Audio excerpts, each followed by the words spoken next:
오늘부터는 이제 성막 내가 거할 성소를 지으라 상권 학원 되어 있는데 오늘은 이제 학원이 시작이 됩니다. 학원에서는 뭐가 나오냐면은 사부 황금의 집 성소, 그래서 성소 안에 있는 떡상 등대 분향단 이런 기구가 나오고요. 5부는 이제 지성소, 휘장하고 법궤에 관한 이야기, 그리고 6부에 가서는 여러 가지 제사 이렇게 우리가 함께 공부해 보도록 하겠습니다. 자, 성막을 우리가 평면도를 좀 보면은 성막에는 이제 7가지 기구가 있어요. 제일 먼저는 우리가 번제단이 있죠. 그 다음에 물두멍이 있고, 그리고 여기는 이제 여기까지가 이제 성막 뜰에 있는 기구입니다. 그리고 휘장을 열고 이 안으로 쏙 들어가면은 성소가 있고, 또 그 가운데 또 휘장을 치면서 지성소하고 분리가 되어 있죠. 성소 안에 들어가게 되면은 제일 먼저 이렇게 정면에서 보이는 게 바로 이 금향단, 분향단입니다. 그리고 왼쪽에 등대가 있고, 그리고 오른쪽에 떡상이 있고, 이렇게 해서 여기 떡상, 등대, 그리고 분향단 요 3개의 기구가 성소 안에 있습니다. 그 다음에 지성소 안에는 이제 법궤, 언약궤가 있는데 이게 이제 하나로 보이지만 뚜껑하고 이제 안에하고 분리가 돼 있어서 위를 이제 속죄소라 그러고 이 안에를 이제 법궤라고 이렇게 얘기를 합니다. 그래서 이렇게 7가지 기구가 있는데 그 가운데서 이제 오늘부터 떡상에 대해서 함께 은혜를 나누고자 합니다. 5가지 이야기가 있는데요. 오늘은 예수의 살과 피로 이룬 신령한 떡상이라는 부분을 함께 공부를 해보도록 하겠습니다. 우리 성경 말씀 출애굽기 25장 23절부터 30절 말씀을 한번 보겠습니다. 너는 조각목으로 상을 만들되 장이 2규빗, 광이 1규빗, 고가 1규빗 반이 되게 하고 정금으로 싸고 주위에 금태를 두르고 그 사면에 손바닥 넓이만한 턱을 만들고 그 턱 주위에 금으로 태를 만들고 그것을 위하여 금고리 넷을 만들어 그 네 발 위에 네 모퉁이에 달되 턱 곁에 달라 이는 상멜 채를 꿰 곳이며 또 조각목으로 그 채를 만들고 금으로 싸라 상을 이것으로 맬 것이니라. 너는 대접과 숟가락과 병과 붓는 잔을 만들되 정금으로 만들지며 상 위에 진설병을 두어 항상 내 앞에 있게 할지니라. 아멘. 자, 오늘은 출애굽기 25장 23절부터 30절 말씀을 중심으로 진설병을 두는 상, 그래서 성막 강의 49번째 시간이 되겠습니다. 자, 오늘 말씀에 보면은 조각목으로 상을 만들되 이렇게 했는데 이 상은 바로 우리가 말하는 떡상을 말하는 겁니다. 그래서 이 크기는 2규빗, 1규빗 반인데 이거를 설명을 좀 해보면은 길이가 2규빗이에요. 그러니까 요 이제 가로가 2규빗이 되는 것이고 요쪽이 1규빗. 요게 1m 되는 거죠. 50cm. 그리고 높이가 1규빗 반, 75cm 정도 됩니다. 그리고 이거는 정방형이 아닌 장방향, 직사각형이 되는 거죠. 이렇게 이런 모양으로 되어 있다는 겁니다. 그리고 이 재료가 조각목은 조각목인데 그 위에다가 뭘 입힙니까? 여기는 금을 입힙니다. 뜰에 있던 기구들은 다 뭘로 만들었어요? 노스로 만들었죠. 성막 뜰에 있는 기구인 번제단과 물두멍은 노스로 만드는 반면에 성소 안의 기구들은 전부 다 금을 입혀 만듭니다. 그래서 황금의 집이다 이렇게 얘기를 하죠. 다 황금으로 되어 있습니다. 그래서 이 떡상도 이 안에는 조각목이지만은 겉은 전부 다 이렇게 금을 입혀가지고 싸서 만들었습니다. 이렇게 만들라고 하셨고 떡상 사면에 손바닥 넓이만한 턱을 이고 그 턱 주위에 금으로 태를 만들어 떡이 떨어지지 않게 합니다. 이렇게 보면은 이제 여기 턱이 있다는 거예요. 턱이 있고 그 위를 이제 금태들을 쭉 싸가지고 떡이 이제 떨어지지 않도록 그렇게 만드는 겁니다. 그 다음에 또 금고리 넷을 만들어서 금고리를 4개 만들어가지고 채를 끼워서 결국 이것도 뭡니까? 이동하기 위해서 이렇게 고리를 만들고 또 채를 깰 수 있도록 해서 이렇게 항상 성막이 이동할 때마다 함께 이동할 수 있도록 만들었다. 그리고 또 대접, 숟가락, 병, 붓는 잔 등 정금으로 만든 기구들이 있고요. 또 떡상 위에는 항상 떡을 6개씩 2줄로 진열해 둡니다. 여기 이쪽에 6개, 6개씩. 근데 이게 떡이 우리나라가 보는 떡하고 좀 다르죠. 여기 이스라엘은 주로 먹는 이 떡이 아니에요. 빵도 아니고 떡하고 빵하고 비슷하면서도 이렇게 굉장히 뭐라고 해야 되나 담백한 그런 주식으로 먹는 그런 빵 같지도 않고 떡 같지도 않은 아주 그 중간 단계 그 이스라엘 가면 항상 그게 나와요. 그게 나오는데 이렇게 호떡처럼 생겼는데 호떡보다 좀 넓어요. 크고 그리고 약간 얇고 그렇게 해서 요게 거의 이 이스라엘 사람들의 주식입니다. 근데 우리나라에서는 이제 떡으로 이렇게 번역할 수밖에 없어요. 빵이 주식이 아니니까 밥이라고 하기도 그렇고 그러니까 생명의 밥이신 예수 그러면 이상하잖아요. 또 생명의 밥이신 예수 그러니까 우리 한글 성경은 떡으로 번역을 했는데 그러다 보니까 이제 중고등부 학생들은 나는 떡 안 먹는데 이렇게 하는 애들도 있더라고요. 양식이다 이렇게 생각하시면 됩니다. 그래서 이 떡은 항상 이렇게 두 줄로 해서 진열해 두는다. 이게 이제 바로 떡상, 진설병상. 그러니까 진설이라고 하는 것이 떡병자죠. 그러니까 떡을 진설해 놓는 상이다. 이렇게 하나님께서 말씀으로 지시를 해 놓으셨습니다. 사실 이 떡상 위에 진열한 진설병은 말씀이 육신이 되어 오신 예수 그리스도를 나타냅니다. 말하지 않아도 대부분 잘 아십니다. 그래서 요한복음 6장 35절에 보면은 예수님께서는 당신 자신을 가리켜서 뭐라고 했습니까? 생명의 떡이다. 이렇게 말씀하셨습니다. 내가 곧 생명의 떡이니 내게 오는 자는 결코 줄이지 아니할 터이요 나를 믿는 자는 영원히 목마르지 아니하리라. 그리고 또 내가 곧 생명의 떡이로라. 나는 하늘로서 내려온 산떡이니 사람이 이 떡을 먹으면 영생하리라. 나의 줄 떡은 곧 세상의 생명을 위한 내 살이로라고 하셨습니다. 예수 그리스도가 생명의 떡이요 우리는 이 떡을 먹어 영생을 얻습니다. 떡을 먹는다는 것은 생명의 떡이신 예수 그리스도를 믿는다는 말입니다. 자, 이 예수님께서 생명의 떡이다 이렇게 말씀하셨고 하늘로서 내려온 산떡이다 이렇게 또 말씀하고 있습니다. 이스라엘 백성들에게 하늘에서 내려오는 양식이 뭡니까? 바로 만나죠. 하나님께서 광야 40년 동안 하나님께서 계속 이스라엘 백성들에게 양식을 주셨는데 만나가 하늘에서 내려온 거예요. 그러니까 예수님께서는 이스라엘 사람들이 쉽게 이해할 수 있도록 하늘에서 내려온 산떡이다. 너희들에게 생명의 양식으로 주기 위해서 내가 이 땅에 왔다라고 했는데 이 말씀을 그 당시 이스라엘 사람들은 못 알아듣습니다. 못 알아들어요. 나중에 깨닫게 되는 거죠. 그래서 이렇게 생명의 양식으로 오신 분이고 우리는 이 떡을 먹어야지 뭘 한다고요? 영생을 얻는다는 거죠. 영생할 수 있는 게 바로 예수의 살과 피가 되는 겁니다. 우리가 영생한다라고 했을 때 우리가 예수를 믿는 건데 바로 예수의 살과 피를 내 영혼의 양식으로 취한다. 그렇게 해서 우리가 영원히 살 수 있는 생명을 얻게 되는 것입니다. 예수께서 자신을 생명의 양식, 떡이라고 언급하신 것은 디베라 광야에서 보리떡 5개와 물고기 2마리로 5,000명을 먹이신 오병이어의 표적 이후입니다. 자, 이때 예수님께서 디베라 광야에서 보리떡 5개하고 물고기 2마리로 5,000명을 먹이신 거예요. 엄청난 이적을 보이셨죠? 예수의 행하신 표적을 본 사람들은 그를 선지자로 보고 예수를 억지로 임금 삼으려 했지만 주님은 그것을 미리 아시고 무리를 피하셨습니다. 밤새 예수의 행방을 알지 못하다가 다음 날 바다 건너 가버나움에서 예수를 만난 자 그들은 예수를 반갑게 맞았습니다. 자, 그 광야에서 보리떡 5개와 물고기 2마리로 그 많은 사람들을 먹였으니 그런 놀라운 표적을 보니까 이 이스라엘 백성들이 이 사람이 정말로 메시아가 맞긴 하구나. 그런데 그 메시아가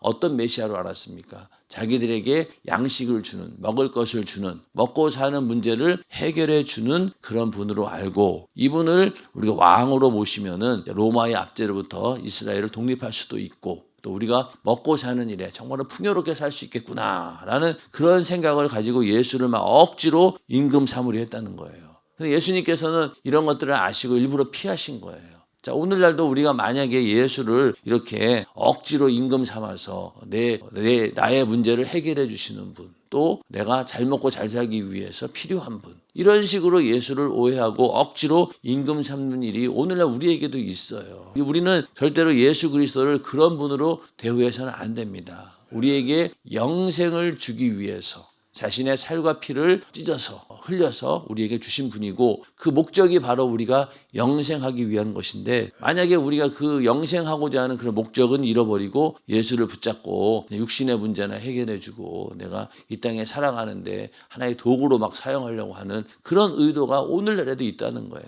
우리는 항상 예수 그리스도 그러면 영생을 주기 위해서 오셨다. 이런 믿음을 우리가 항상 바탕에 있어야 된다는 겁니다. 그래야지 예수 믿는다라고 하면서도 우리는 미혹되지 않을 수 있다는 거예요.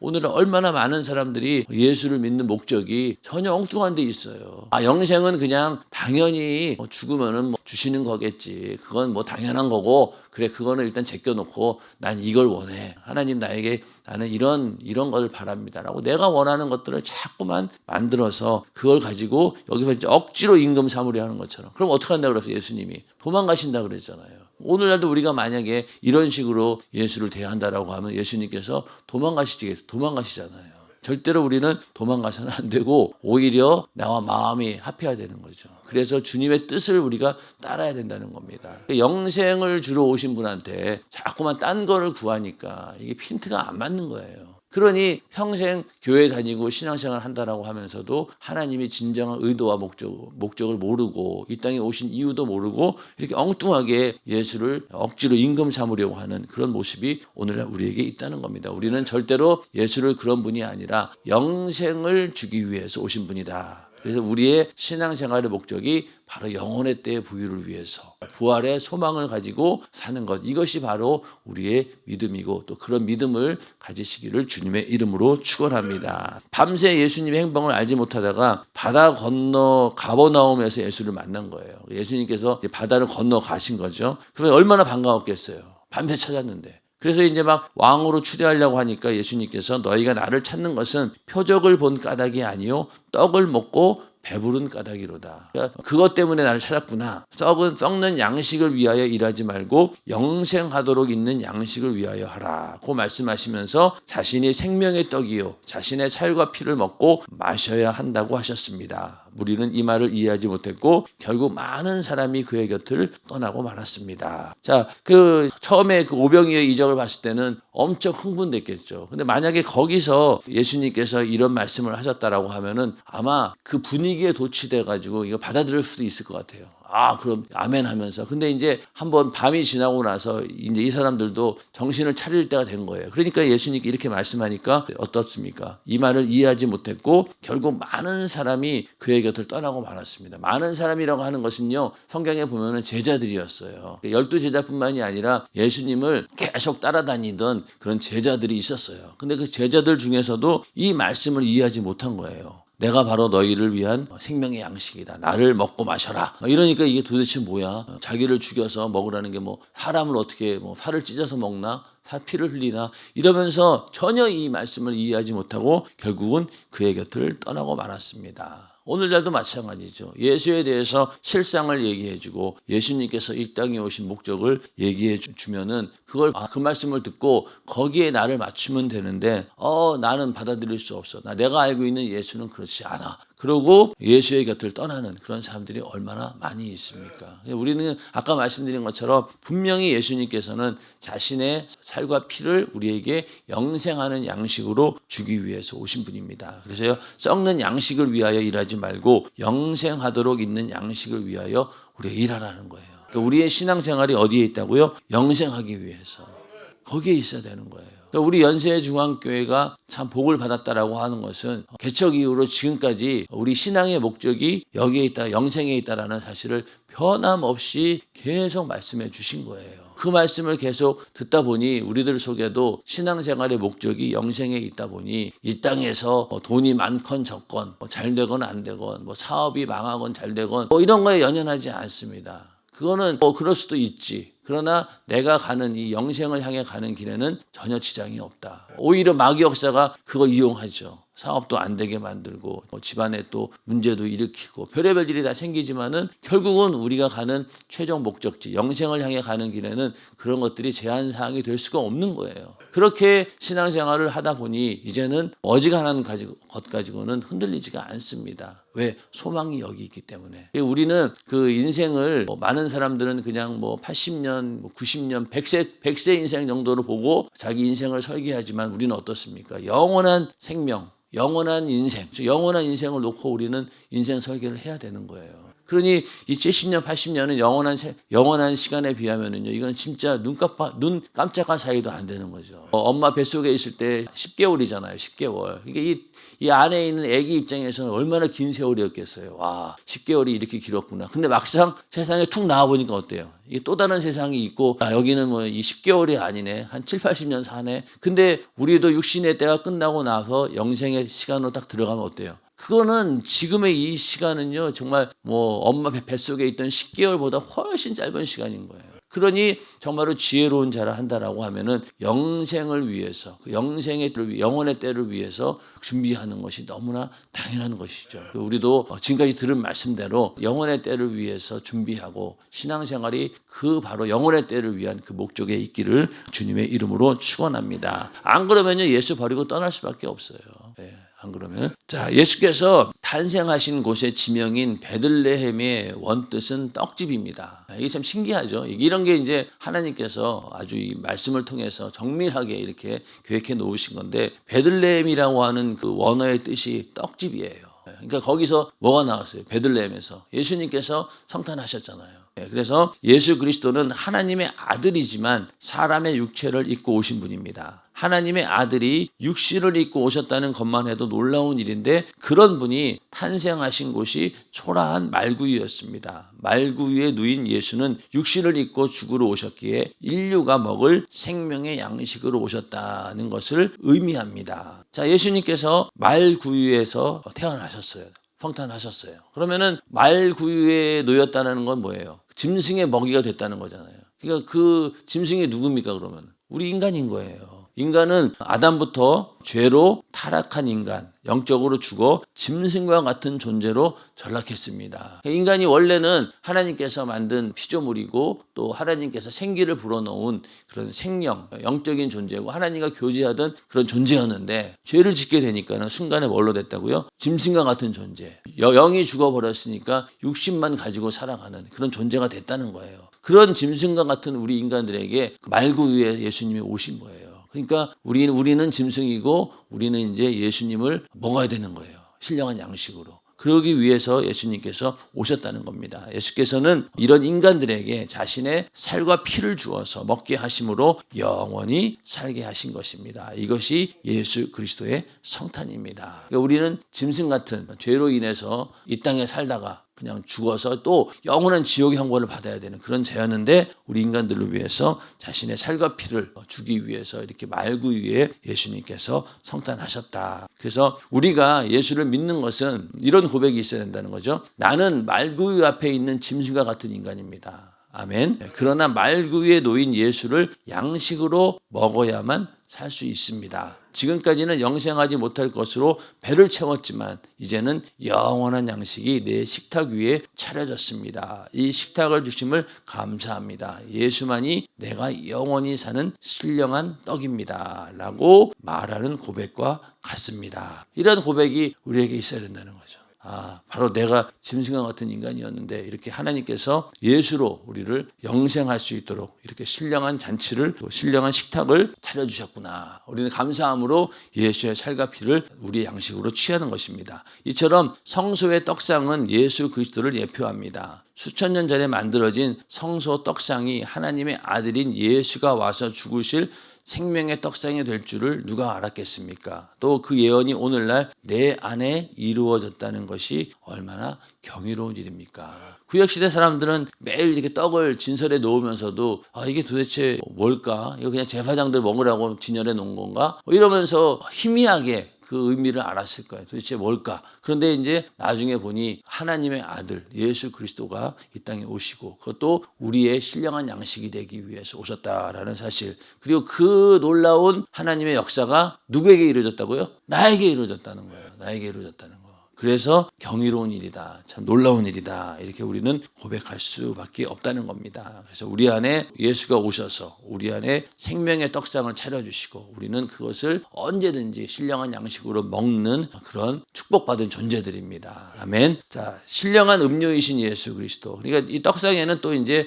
포도주가 있습니다. 하나님께서는 떡상 위에 병과 잔도 만들어 놓으라고 명령하셨습니다. 금 대접에 떡을 담았다면 병에는 포도주를 담았습니다. 떡은 예수의 살을, 포도주는 예수의 피를 상징합니다. 3700년 전에 만든 성막 성수에 놓은 떡상 위에 떡과 아울러 포도주 담을 병을 준비하라고 하신 것은 장차 하나님의 아들 예수 그리스도께서 이 땅에 오셔서 인류의 죄를 사해 주시고자 어떠한 죽임을 당하실 것인지를 정확하게 표하고 있습니다. 여기 있는 이 포도주는 예수의 피를 의미하는 것이죠. 오늘날 우리가 주의 만찬 할 때 떡과 포도주가 있잖아요. 그런 것처럼 그건 바로 예수의 살과 피를 그대로 의미하고 있습니다. 자, 하나님의 아들 예수 그리스도께서는 온 인류에게 생명의 진액인 보혈을 주시기 위해 온갖 고통을 당하셨습니다. 예수님의 피가 우리를 살리는 생명이기 때문에 보혈이라는 말을 쓰고 있죠. 그래서 가야바의 안뜰에서 침뱉음 당하시고 주먹과 손바닥으로 맞으셨으며 로마 군병에게 채찍에 맞으셨고 홍포를 입으시고 가시관을 쓰시는 등 온갖 멸시와 천대를 당하셨습니다. 사형 선고를 받고 골고다를 오르셔서는 십자가 형틀에서 물과 피를 다 쏟으시고 죽으셨습니다. 인류를 살리시고자 십자가라는 포도즙 틀에서 생명의 포도주가 되신 것입니다. 자, 그래서 포도주를 만들기 위해서는 이 포도즙 틀에서 사정없이 밟아서 그 포도 안에 있는 진액이 다 빠질 때까지 그냥 사정없이 밟는 거예요. 그걸 이제 관제라고 하죠. 그 얘기가 또 뒤에 나오는데 하나님께서는 성소한 떡상 위에 이처럼 인류를 살리는 생명의 포도주를 담을 병을 마련해 놓으라고 명령하셨습니다. 그렇기에 우리도 주님 앞에 다 부서지고 다 깨지고 다 없어져서 우리 주님께 올려드릴 것만 남는 자가 되어야 하고 주님께 올려드릴 것만 담을 병이 되어야 합니다. 사도 바울은 자신의 삶을 가리켜 관제와 같이 부음이 되었다라고 했습니다. 자, 이 포도주를 만들기 위해서는요.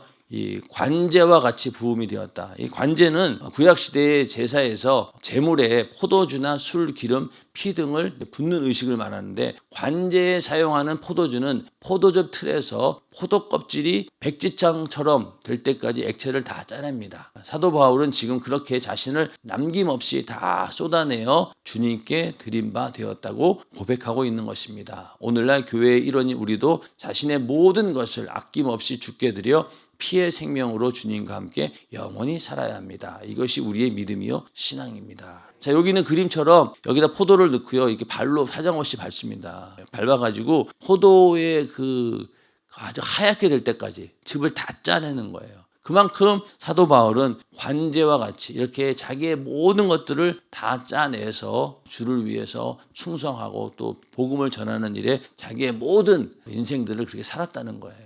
그래서 여기서 포도주처럼 이렇게 완전히 짓밟혀서 나는 없어져야 된다는 거죠. 그래야지 관제로 부음 받을 수 있는 겁니다. 그래서 우리가 교회에서 신앙생활 할 때도 이 내 안에 있는 것들이 살아있으면 안 돼요. 자, 우리 성막할 때 조각목도 그렇고 또 모든 것 그 올려지는 제물도 그렇고 다 공통점이 뭡니까? 자기 자신을 부인해야 된다는 거예요. 제물이 만약에 자기 모양 갖고 있으면 됩니까? 안 돼. 그래서 그냥 썰어가지고 각을 떠서 그냥 이렇게 딱 네모 반듯하게 만들어버리고 조각목도 야 이거 갖고는 안 된다. 다 가시도 빼고 이렇게 금을 입혀가지고 쓰지 않습니까? 그런 것처럼 우리 자신 내가 갖고 있는 이대로는 안 된다는 거예요. 그리고 오늘 말씀처럼 관제로 부음받기 위해서는 완전히 내가 이 포도즙 틀에 들어가서 다 이렇게 뭐라 그러나 내 원래 색깔을 싹 다 빼버려야 되는 거예요. 그래야지 하나님께서 쓰임받는 하나님께서 제사에다가 제물에다가 붓는 그런 관제가 될 수 있다는 겁니다. 근데 우리는 어때요? 이게 안 되는 거예요. 이게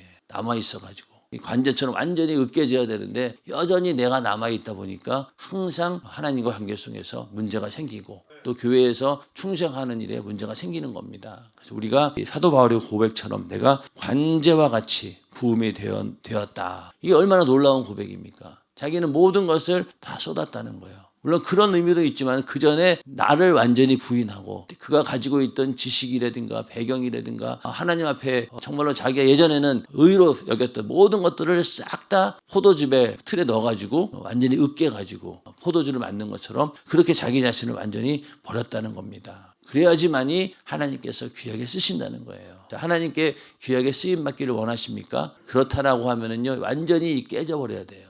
나라고 하는 존재가 사라져야지만이 하나님께서 자유롭게 사용하실 수 있습니다. 근데 여전히 내가 고집을 피우고 내 뜻대로 뭔가 하나님을 움직여 보려고 하는 그런 어리석은 시도를 해서는 안 된다는 겁니다.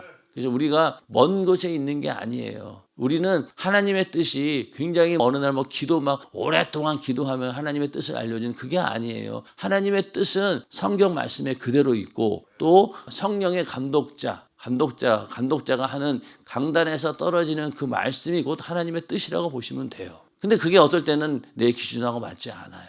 내가 생각하는 바하고 달라요. 그러면은 그거를 거역하는 순간 어떻습니까? 하나님의 뜻과는 핀트가 안 맞지 않는 거예요. 다시 돌아오려면 시간이 오래 걸리고 아예 못 돌아오면은 그거는 불행한 일이죠. 그러나 빨리 그 강단에서 하는 그 말씀과 그 목소리를 듣고 거기에 순종하는 사람들은 절대로 그런 실수를 하지 않습니다. 시간을 버는 거예요.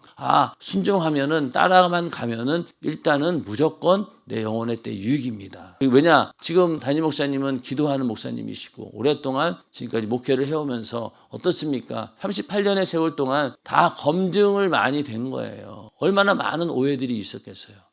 연세중앙교회가 처음부터 큰 교회였습니까? 아니에요. 연희동에 정말로 보잘것없고 그냥 그 당시 어느 동네나 있을 만한 그런 교회였어요. 처음 여러분들 그 사진 보면 아시겠지만은 그 당시 상가에 보면은 그런 교회들 많았습니다. 그런데 그런 평범한 교회였는데 오늘날 이렇게 큰 교회가 되었어요.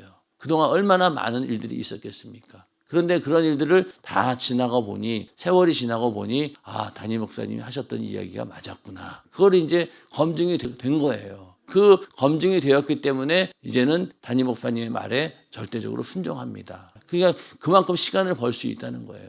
38년의 세월을 내가 만약에 지금 그 말씀에 그대로 순종하고 따라간다라고 하면은요, 38년의 세월을 그냥 버는 거예요. 동탄연세중앙교회도 하나님께서 이렇게 귀한 성전도 주시고 좋은 터전을 주셨잖아요. 그러면은 연세중앙교회가 걸어온 그 길대로 그 정체성 그대로 그냥 따라 하시면 되는 거예요. 시대가 바뀌었다고 해서 변하지 않습니다. 그때는 시대가 어땠는데요? 80년대, 90년대라고 해서 지금처럼 좋았을까요? 그때도 이유가 있었어요. 부흥이 안 되는 이유가 있었습니다. 그런데도 부흥됐잖아요. 많은 교회가 그냥 지하실 개척교회로 끝났지만은 우리 연세중앙교회는 하나님의 뜻과 주님의 뜻과 맞았기 때문에 하나님께서 크게 이렇게 부흥시켜 주신 겁니다. 그걸 알고 우리도 거기에 따르면 되는 거예요.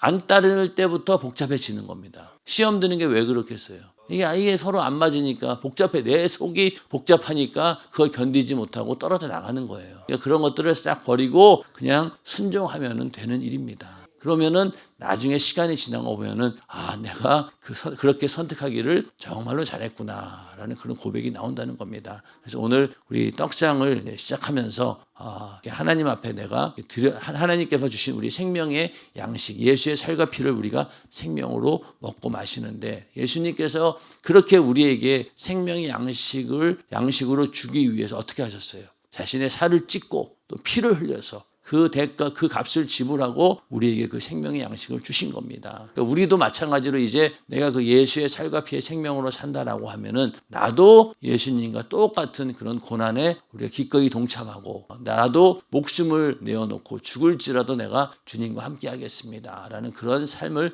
우리는 살아야 되는 것입니다. 그래서 이 떡상을 공부하면서 우리 안에 주신 예수의 살과 피에 감사하면서 나도 주님께 올려드리는 그런 정말 아름다운 하나님께 올려드리는 예배가 우리의 삶 가운데 계속해서 이루어지기를 주님의 이름으로 축원합니다.